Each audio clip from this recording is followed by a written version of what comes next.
Midway through the week, welcome to CNN Student News. I'm Carl Azus. Thank you for making us part of your day. Our first report involves martial law. This is when military forces take over a country, usually in an emergency, and this is what's happened in Thailand. Tensions there have been building for months. People are strongly divided over Thailand's former Prime Minister, Thaksin Shinawatra, and his sister, current Prime Minister, Yingluck Shinawatra. A coup kicked Thaksin out of power in 2006. He's now living in exile. Many of those who oppose Thailand's government think Thaksin is still calling the shots through his sister. But there are many who support him and want him back in power. And these two sides have been fighting each other in violent protests. Well, after a lawsuit brought by senators who oppose the current leadership, Yingluck Shinawatra was removed from government earlier this month. The instability that followed is why the army says it imposed martial law. It says this could last a few months until things calm down, but it also says this is not a coup, that the military is not forcing a change in government, and that people should continue business as usual. Yesterday, in the town of Moore, Oklahoma,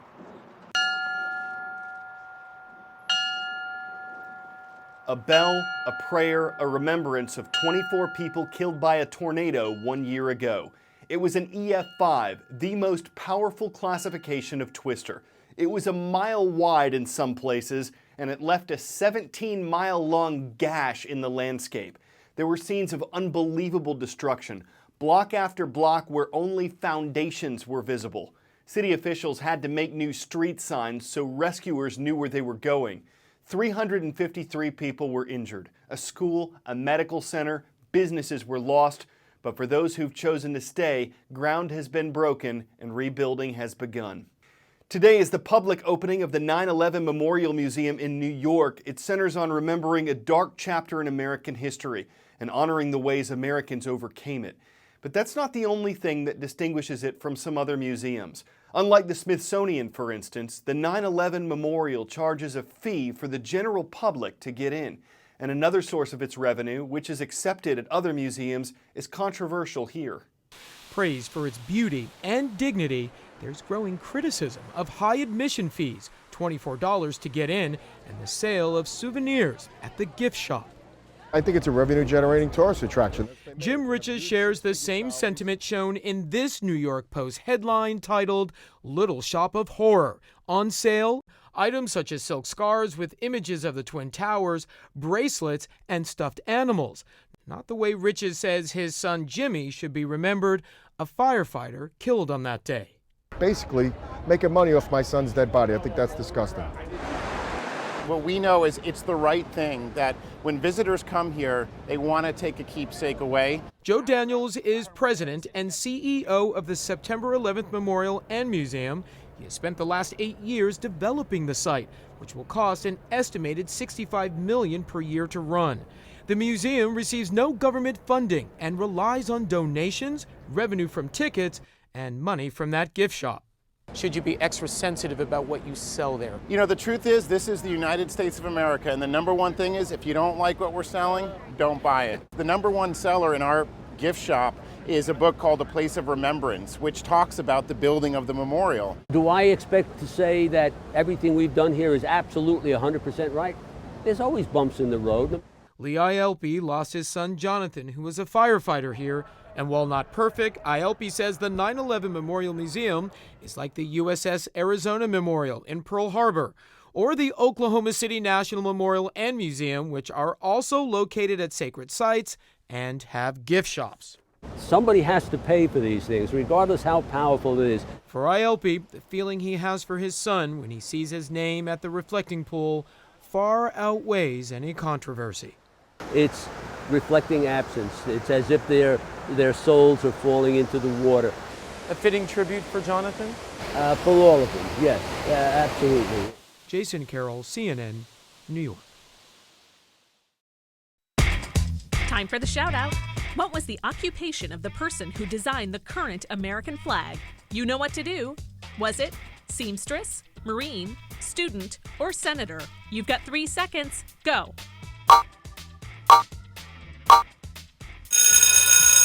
Robert G. Heft was a 17-year-old high school student who designed the flag for a history project. That's your answer, and that's your shout out. He got a B- on the project because his teacher reportedly thought it was unoriginal. But when the design was accepted by the U.S. government, the grade was changed to an A. You're going to see a lot of those Robert G. Heft design flags across the U.S. this weekend. Monday's Memorial Day, when America remembers its fallen servicemen and women.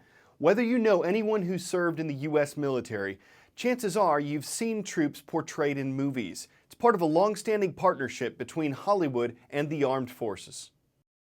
Whether it's launching a coordinated attack on Godzilla, using precision aim to take out pirates in Captain Phillips, or killing Osama bin Laden in Zero Dark 30, America's favorite blockbuster hero is America. Hello. Gee, looks like I'm back in the movies again, doesn't it? From the patriotism of World War II to the special effects of modern day, the U.S. military has long had a symbiotic relationship with Hollywood.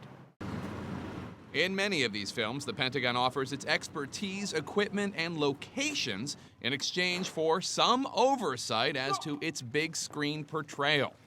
When it comes to the movie industry, they want authenticity. It's much cheaper for Hollywood to go through the military than to stage something like that completely on their own.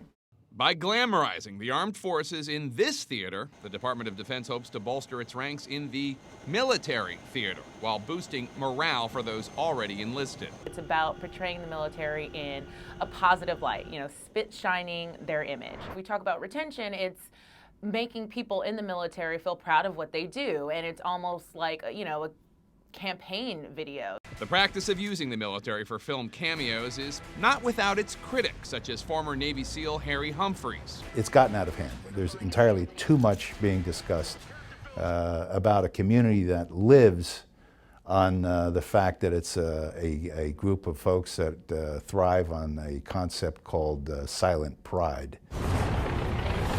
After all, movies like Godzilla may glorify enlistment for young fans, but obviously it's far from the true gore of real battle. Still, after more than 10 years at war, the line between America's movie stars and war heroes continues to blur. Frag out! In 2012's Act of Valor, real Navy SEALs portrayed themselves. While last year's Lone Survivor paired actor Mark Wahlberg with Navy SEAL Marcus Luttrell to tell the story of Luttrell's real brush with death in Afghanistan. How close is it to what happened? I would say it's as close as you could possibly get without having to have killed some of these guys up on the mountain filming it. I've never been more proud to be a part of a project like this. Through the news and different various media outlets, you don't really get the same kind of impact. An understanding of what these guys do for us. Whether the film industry helps or hurts that understanding, one thing is certain: the villains in these films do not stand a chance.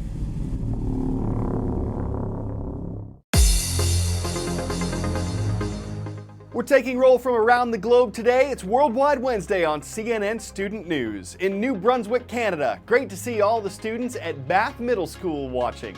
In Bucheon, South Korea, we're happy to be part of your day at Sangil Middle School. And in Cairo, Egypt, thank you for watching at the American International School of Egypt. A high school football wide receiver says his whole life changed in 5 seconds. Here's what those 5 seconds showed. He was just playing around, really, decided to throw himself a pass, a long one. He sprinted fast and far enough to catch it, and the cell phone video his friend took went viral. It made national news. Gary Haynes dreams of playing college ball, playing in the NFL. He's going to make this move part of his daily practice. With skills like that, you can see how his catch caught on. It's a good thing he did the pass of the pigskin and didn't pass on the pigskin, because just throwing something out there received a lot of attention and made for one feel-good story. We'll be quarterback to business tomorrow on CNN Student News. I'm Carl Azuz.